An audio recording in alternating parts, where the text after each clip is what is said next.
trabajar en esta enfermedad que nos sea de esta manera, unidos y de la mano. Sé que hay algunas diferencias en algunas cuestiones de Centroamérica, creo que acá es un lugar donde hay una excepción, ¿no? Creo que hay biólogos en la sala y me parece que esa es la manera correcta de trabajar.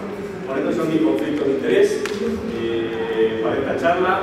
Y en realidad un poco la idea es hablar de estos 4 puntos, de cuáles son brevemente las necesidades no satisfechas del cáncer de próstata resistente a la castración metastásico, hablar o introducir algo sobre qué es la medicina de precisión, algo que está bastante consolidado en otros órganos, pero que no estaba hasta hace muy poco con la aprobación de olaparib en cáncer de próstata resistente a la castración.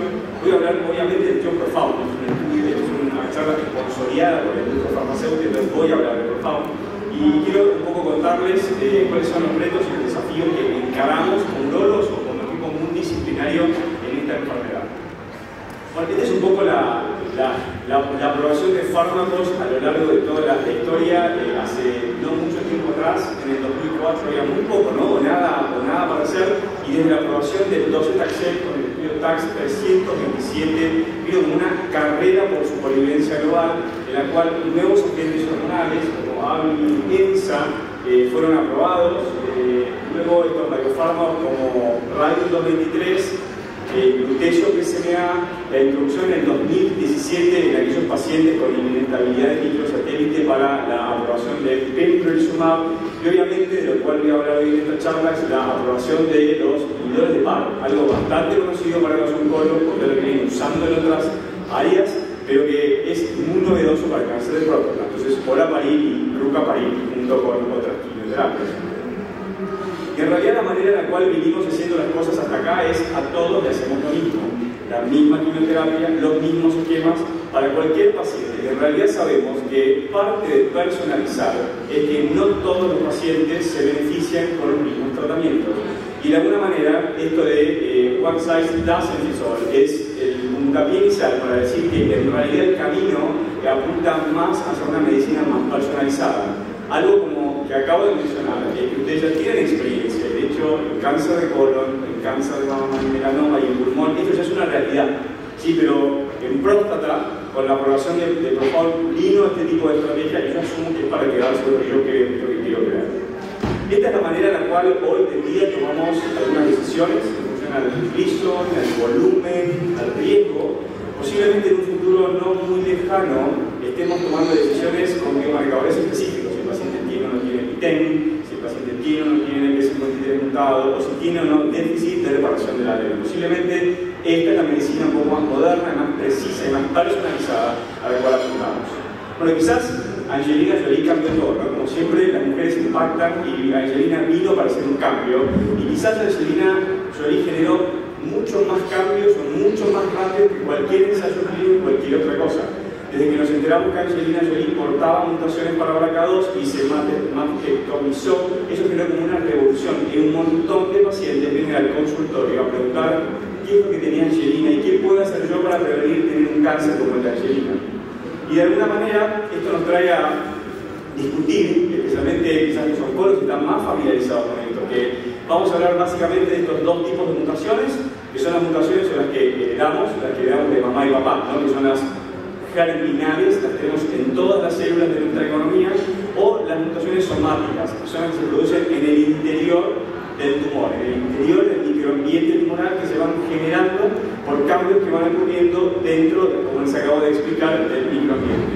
Bueno, yo claramente soy biólogo, no soy un biólogo molecular, pero sí es importante definir que hay diferentes mecanismos por los cuales las células intentan reparar el daño que ocurre en el ADN. Y de hecho, cada uno de estos distintos mecanismos, como el mecanismo de una única hebra, o los mecanismos de doble cadena, o los aductos, las inserciones o las deleciones, si bien ocurren en distintas células, hay distintos mecanismos de reparación del ADN que son preponderantes en distintos tipos tumorales. Con esto quiero decir que en mama hay un mecanismo específico, en próstata hay otro, y de eso les quiero hablar, que en cáncer de próstata el mecanismo de reparación de ADN más importante es el que está relacionado con el daño de doble cadena. Y hay básicamente 2 formas importantes de modificarlos o de poder reparar ese daño. Uno tiene que ver con la forma NHTJ, que es una forma de recombinación no homóloga de unión de puntas, es decir, agarra una punta, agarra la otra punta y coloca bases en el medio. Es una forma de reparación del ADN un poco más errática, menos precisa, pero posiblemente la mejor forma que tienen las células de reparar el ADN es la famosa recombinación homóloga. ¿Y por qué es importante? ¿Por qué nombro la recombinación homóloga? Porque eso está basada en las proteínas de BRCA1 y BRCA2. ¿Y por qué son importantes saber de BRCA1 y BRCA2 en el contexto de inhibidores de PARP? Porque en aquellos pacientes en los cuales hay mutaciones de BRCA1 o BRCA2, hay falla en la generación de estas proteínas, es donde las proteínas de PARP toman el comando. Y ahí es la importancia de la utilización de estos nuevos fármacos que generan, como se denomina, una letalidad sintética. No solamente la vida de BRCA1 y BRCA2 pareciera que es lo único que existe, en realidad hay una cantidad enorme de genes. Básicamente BRCA1 es el más frecuente junto con BRCA2 y con ATM, y lo importante es que las mutaciones, tanto terminales, no son tan frecuentes, es 1 en cada 10 pacientes, y las somáticas son un poco más, es 1 en 5 pacientes. Pero en realidad esto es un poco más complejo y algo más heterogéneo, porque la cantidad de mutaciones que encontramos a lo largo de la enfermedad van aumentando a medida que la enfermedad se pone un poco más difícil, se pone más compleja. Ya vemos en la parte inferior de la tabla cómo hay un 4%, un 5% de ocurrencia de mutaciones en pacientes con enfermedad localizada, es raro de verla, pero esto es mucho mayor en aquellos pacientes que son metastásicos hormonosensibles y mucho más aún en la expresión en aquellos pacientes metastásicos refractarios, en la captación casi un 12%. Entonces hay como, de alguna forma, una regla mnemotécnica que no es precisa, no es justa, pero sirve para memorizar. La regla del 5, 10, 20. El 5% de los pacientes son portadores de inestabilidad de microsatélite. En realidad ese número es un 3%, pero me parece que un 5 está bien. Hay un 10% de pacientes que tienen mutaciones germinales en déficit de reparación del ADN y hay un 20% que tiene somáticas. Más o menos, los pacientes que nosotros queremos encontrar tienen casi un 30% de chances de tener este tipo de mutaciones y lo vamos a ver más adelante. Bueno, yendo un poco la terapia TARGET y abriendo un poco el camino al estudio PROfound, es un estudio ya conocido seguramente por todos, pero voy a hacer un pequeño repaso de esta primera presentación en ESMO 2019 por la doctora Marta Fuset y presentado al año siguiente y publicado en el New England Journal of Medicine. Básicamente el estudio PROfound era un estudio de pacientes resistentes a la castración que habían recibido una primera línea de nuevos agentes hormonales y que se permitía, y de hecho fueron estratificados por si habían recibido o si no habían recibido taxanos, es decir, eran pacientes bastante pretratados con 2 líneas, básicamente la gran mayoría con 2 líneas de tratamiento previamente. Los pacientes eran testeados y se planearon realizar 2 cortes, la corte A, que es la famosa corte A del estudio PROfound, con los genes que tienen mayor frecuencia, BRCA1, BRCA2 y ATM, y una corte B, en la cual se incluyeron un montón de otros genes que también son importantes, pero que son menos frecuentes. Los pacientes en el estudio PROfound, en cada una de ambas cortes, fueron randomizados en un ratio 2:1 a recibir olaparib en las dosis acá mencionadas versus la elección del investigador. Y la cosa interesante es que en aquellos pacientes mutados que entraron al estudio se permitía a la progresión realizar crossover a recibir olaparib al tiempo de la progresión en función al agente hormonal que haya recibido el médico tratante. El endpoint primario fue supervivencia libre de progresión radiográfica para la corte A, pero también vimos la supervivencia global en ambas cortes. Bueno, una cosa importante que fue posiblemente la mayor crítica del estudio es que la prueba control recibió severas críticas y eso tiene que ver con que pacientes que recibieron avioenza se les volvía a dar avioenza. Sabemos que la utilización de un agente hormonal seguido de otro agente hormonal no tiene un impacto importante en los pacientes, pero lo que sí me parece tiene algo definitivamente racional que quiero compartir con ustedes, y esto pasa en la vida de todos los días, en la práctica de todos los días. Veo cantidad enorme de pacientes que reciben doble agente hormonal, uno seguido del otro. Sabemos que eso no es lo más correcto, pero esto es lo que pasa. De alguna forma no fue quizás la mejor rama de control, pero sí es una rama de control real, la vida real. Y eso de alguna forma hace que este estudio tenga sus fortalezas. Bueno, la tabla 1, que siempre es imposible de verla, hice un poquito de pequeño resumen. Este es el promedio de pacientes que entraron PROfound cercano a 70 años. Por supuesto estaban pintados, la gran mayoría tenía BRCA, que es el más frecuente. La gran mayoría de los pacientes tenían metástasis óseas, pero también había metástasis fuera del hueso. El promedio de PCA era 62 y, como acabo de mencionar, los pacientes habían sido previamente pretratados con un nuevo agente hormonal y la gran mayoría había recibido quimioterapia. Y fíjense acá, en este cuadro, como casi el 60%, que se puede ver en la parte inferior del gráfico, de los pacientes, además de un agente hormonal, habían recibido al menos una línea de quimioterapia y algunos pacientes incluso habían recibido 2 líneas de quimioterapia. Bueno, el estudio, como ven, las curvas ampliamente separadas, fue francamente positivo para su endpoint primario. Como mencioné, es supervivencia libre de presión radiográfica con un hazard ratio de 0.34. Esto significa que olaparib redujo un 6% el riesgo de progresión radiográfica en los pacientes que recibieron versus el control. Y el beneficio, como se puede ver en este forest plot, fue para todo el mundo. O sea, todos los grupos que entraron dentro del estudio PROFOUND se beneficiaron con el agregado de olaparib. Y no solamente eso, sino lo que se acaba de mencionar, la respuesta fue buena, fue un 33%, y esto se correlaciona bastante bien con los otros inhibidores de PARP, con el rucaparib o con la nueva publicación en Lancet Oncology del niraparib en este escenario, sino que el problema es que aquellos pacientes de la rama control, con la resistencia cruzada que les acabo de mencionar, recibir AVI después de ENSA o ENSA después de AVI, hizo que las respuestas no fueran realmente importantes. Pero entonces, como para resumir, los pacientes que recibieron olaparib, 33% de respuesta objetiva.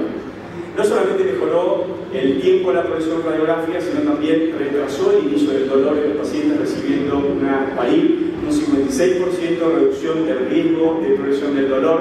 Y no solamente eso, sino que lo que siempre esperamos de estos fármacos es ver si impactan en supervivencia global, ver si los pacientes viven más con estos fármacos, y claramente en esta presentación de ESMO 2020 demostró que los pacientes viven más con la utilización de la parib. Una cosa interesante es esto del crossover, ¿no? Y los pacientes que estaban en la rama control se les permitió pasar el crossover si es que no había otros agentes para poder ofrecerles, y el paciente obviamente estaba de acuerdo y si hasta ese momento habían tenido toxicidad manejable.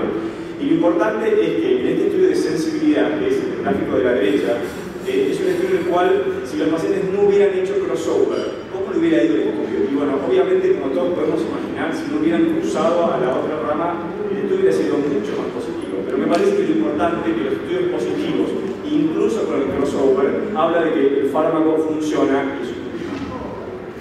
Bueno, ¿son todos los genes iguales? Claramente no. Y acá, como vemos, es que casi todo es BRCA. ¿Sí? BRCA2 es el que se lleva, es el ganador de la noche, el ganador de la tarde, digamos, ¿sí? Porque estamos el ganador de la mañana, ¿sí? Estoy perdón de pasarnos con los horarios. Claramente la gran mayoría de los pacientes eran BRCA2 y no hay dudas que los pacientes BRCA2 son los que más se beneficiaron.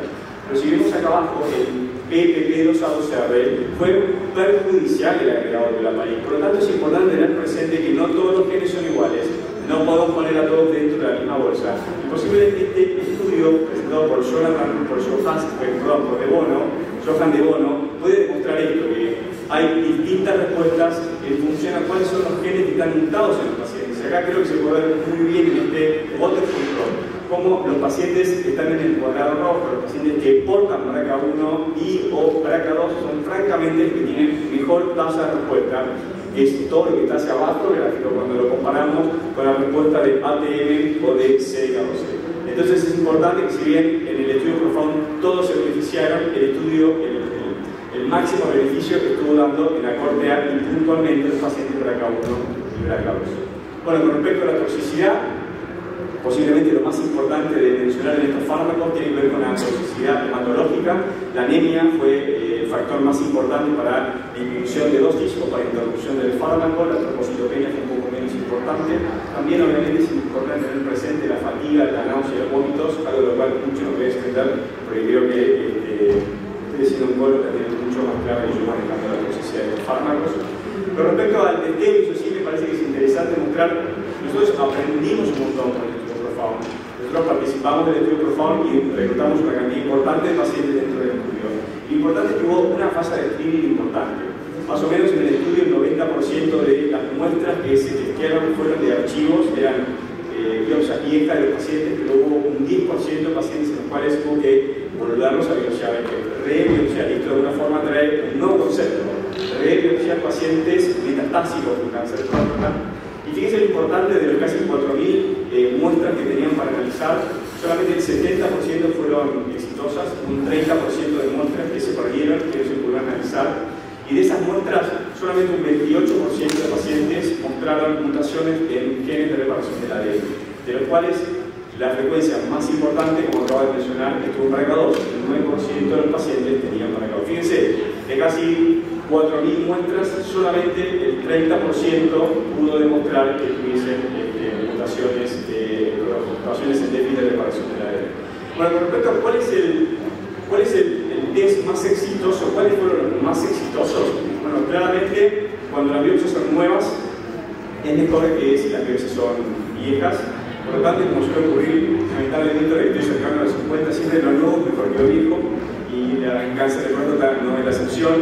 Por otro lado, también la pregunta es si tenemos que hacer una biopsia. ¿Es mejor biopsiar el primario o es mejor biopsiar la metástasis?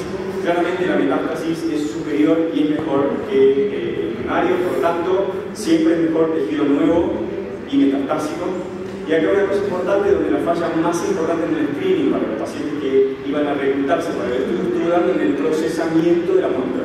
Los patólogos tuvieron ciertas dificultades para el procesamiento de la muestra, por lo tanto es importante ser obsesivos en elegir bien la muestra para que el patólogo la procese. Por otro lado, es importante, lo que les decía es cuánto tiempo de almacenamiento de las muestras es óptimo para que haya un test positivo, un test de calidad. Bueno, de vuelta el concepto de nuevo. Cuanto más nueva es la muestra, más chance de que el test sea positivo. Por lo tanto, si el tejido joven es mejor. Por otro lado, es importante tener presente si tenemos que elegir un sitio metastásico, ¿cuál es el sitio que elegiríamos? Partes blandas o hueso. Bueno, el hueso es más dificultoso. Por lo tanto, siempre que se pueda, o un ganglio o partes blandas, es mejor que de unas óseas. Y con respecto a la biopsia líquida, tienen un rol, estamos listos para pasar a la clínica. Bueno, lo real que quería transmitir este estudio recientemente presentado en ASCO, donde se logró realizar una correlación entre mutaciones somáticas y mutaciones en muestras líquidas. Y lo que se ve, hay casi un 80% de correlación entre pacientes que tenían positividad o mutación en la muestra del tejido, en la somática, y encontraron mutaciones también ADN circulante, y lo mismo pasó en un 90% de los pacientes que tenían falta de hallazgos positivos en la muestra de tejido y que tampoco se encontró ADN circulante. Si bien esto no es rutinario, en general somos más partidarios de utilizar el tejido, es decir, somático en el paciente para testear, también hay un rol para testear el paciente. Bueno, entonces entramos en un cambio de paradigma, ¿no? Si tuviésemos que elegir sitios metastásicos para biopsiar, es difícil elegir cuál, ¿no? Hay decenas de biopsias en distintos sitios, con distintos accesos. La pregunta es, ¿cuál es la mejor biopsia para que el rédito sea importante y tengamos una mejor manera de ayudar a los pacientes? Seguramente el timing y la selección del sitio metastásico, que creo que les voy a hablar en estos últimos 5 minutos, es crucial. Entonces, posiblemente la aparición de nuevas metástasis representa nuevas oportunidades. El mejor momento de biopsiar sería, en tal caso, el sitio en el cual la enfermedad progresa, es decir, que las nuevas lesiones posiblemente sean el lugar target para nosotros elegir el sitio de biopsiar. Es importante que nosotros, si bien, como acabo de mencionar, es mejor siempre biopsiar partes blandas, lo más importante acá es cuál es el acceso, la localización, el tamaño y obviamente cuál es la seguridad del paciente. Siempre debe ser la biopsia mejor y más fácil, sería como el concepto teórico de todo esto. Y con respecto a la metodología de utilización, si hacemos ultrasonido, utilizamos tomografía, eso va a tener que ver básicamente con el acceso y con la metodología en la cual un imagenólogo intervencionista se sienta más cómodo. Bueno, ¿cómo hacemos para mejorar el rendimiento? Esto del tumor G, ahora vamos a ver un par de papers, pacientes que tienen exclusivamente lesiones óseas. Bueno, seguramente las unidades Hanfield nos deben hacer pensar cómo seleccionar mejor las muestras, y cuanto menos densidad encontramos en las lesiones óseas, menos densidad Hanfield, en este caso el corte es 475 unidades Hanfield, más chances tenemos de que el rédito tumoral sea positivo, es decir, cuanto menos densa, cuanto más lúcida es la lesión, más chances de ser exitosos en el rédito tumoral. Y acá hay que buscar, por otro lado, es qué tan bien definidas o mal definidas tienen que ser las lesiones. Cuando ven una lesión horrible con bordes muy irregulares, seguramente esa es una lesión mejor para biopsiar que una lesión totalmente circunscrita con bordes perfectos. Entonces, una lesión radiolúcida y y mal definida, es posiblemente un mejor sitio metastásico que algo muy opaco, muy bien definido. Y aquí les voy a mostrar algunas imágenes, y acá quiero empezar con la imagen superior de la izquierda, que tiene una cruz, una imagen bien densa. Las imágenes que son bien densas, bien escleróticas, tienen mucho componente colágeno y fibrótico, y eso hace que el rédito de la muestra sea mejor. Por eso si uno tuviese que elegir, debería elegir muestras parecidas a las de la derecha, que son bien lúcidas, o en tal caso lesiones mixtas, donde el imaginólogo intervencionista debería simular colocar la aguja en el interior de la parte lúcida y no de la parte opaca. Por otro lado, es importante el crecimiento tumoral. Como acabo de decir, la progresión es importante para el rédito diagnóstico, y es mejor si uno tuviese que elegir una biopsia en una lesión que sea grande y que haya progresado recientemente versus una lesión que se mantenga estable en el tiempo. Recuerden siempre que acá, cuanto peor es la lesión, más rédito tumoral. Por otro lado, es importante tener presente que el PET, si bien no hay una indicación puntual para hacer PET-PSMA en pacientes resistentes a la castración, en algún grupo específico de pacientes puede ayudarnos a una mejor localización. Fíjense en la imagen de la derecha como no se ve nada, posiblemente no hay una correlación anatómica, pero el PET marca francamente una lesión. También podemos ver en la imagen de abajo exactamente lo mismo.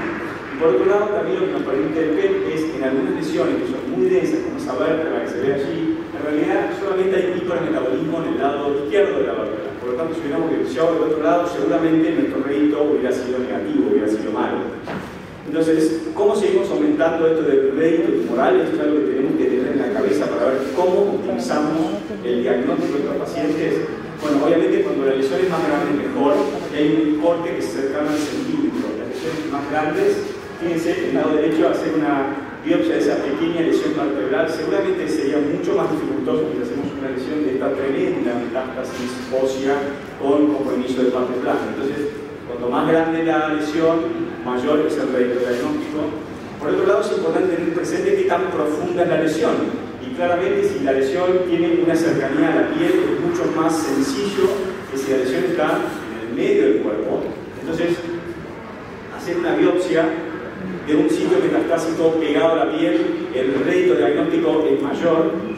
Posiblemente acá vemos dos lesiones en la columna y esa flecha roja indica una metástasis en una de las apófisis transversas. Seguramente el rédito diagnóstico va a ser mejor que si hacemos una biopsia del cuerpo vertebral. Entonces es importante tener presente que cuanto más cercano a la piel, el rédito diagnóstico es superior. Y otra cosa importante, si bien no demostró significancia estadística, hay como una tendencia en aquellos pacientes que tienen un cefalograma óseo que quema, ¿sí? Que arde, con un alto uptake. Es más posible o más probable que tengamos un rédito tumoral que si hacemos biopsias en aquellos pacientes que tienen lesiones algo apagadas o menos brillantes en el caso. Bueno, y para ir a mis conclusiones y terminar a tiempo, tenemos varias necesidades que están resueltas en cáncer de próstata resistente a la castración metastásicos. Estamos de a poco respondiendo algunas preguntas. Hasta ahora creo que tratamos a todos los pacientes igual, a todos por igual, y Olaparib posiblemente haya traído un cambio definitivo en cáncer de próstata resistente a la castración metastásica. La medicina de precisión ya es una realidad, ya no es el futuro, sino que es el presente. Hoy la recomendación actual de Olaparib es en pacientes con mutaciones en preparación del ADN. Vamos a ver qué es lo que ocurre. De hecho, hace 2 días acaba de ser un comunicado de prensa, igual el FDA está haciendo una revisión rápida de la combinación de Olaparib con AVI. Sí, esto un poco basado en el estudio Propel, no podemos hablar de esto al respecto porque todavía no es una realidad, pero es un estudio en el cual demostró un beneficio para todos los pacientes, para all comers. Vamos a ver si existe o no esa aprobación, pero mientras tanto, hoy lo que tenemos es pacientes mutados, Olaparib, pacientes progresados a 1 o 2 líneas de tratamientos previos. Olaparib prolongó la supervivencia libre de proyección radiográfica y también supervivencia global. Obviamente, si bien todos los genes fueron evaluados en estas cortes A y B, el beneficio mayor estuvo dando el resultado para BRCA1, BRCA2 y ATM. Tengan presente que no todos los genes son iguales y que hay respuestas variables entre toda esta población de genes posiblemente mutados. Y finalmente, es importante como parte del equipo multidisciplinario, cada vez hay más miembros del equipo multidisciplinario. Tenemos tenemos a los terapeutas metidos adentro, a Gustavo que acaba de empezar la sala, los patólogos metidos adentro, ahora los imagenólogos y los radiólogos intervencionistas como dentro del equipo para definir, bueno, cuál es la lesión óptima para biopsiar, ¿no? La que está más cerca, la que está más lejos. Entonces recuerden siempre que es mejor parte blanda sobre hueso, porque parte blanda mata hueso, si uno pudiese decir. Es mejor evitar lesiones irradiadas, es mejor tejidos nuevos, es mejor tejidos frescos, siempre que se pueda. Entonces, si se biopsia el hueso, como acabo de decir, elegir las que son más grandes, las peores, las que son horribles, las que están mal definidas, las que son bien lúcidas y las que están dentro de lo posible más cerca de la piel. Y para terminar, no hay otra manera de trabajar en equipo. Esto no es un discurso, esto es la realidad, esta es la forma de tratar. Y dado que hay algunos urólogos en la sala, simplemente invitarlos a todos aquellos que quieran cursar un año con nosotros, un fellowship de urología que está abierto para todos los latinoamericanos que tengan ganas de aprender y trabajar un montón. Muchas gracias.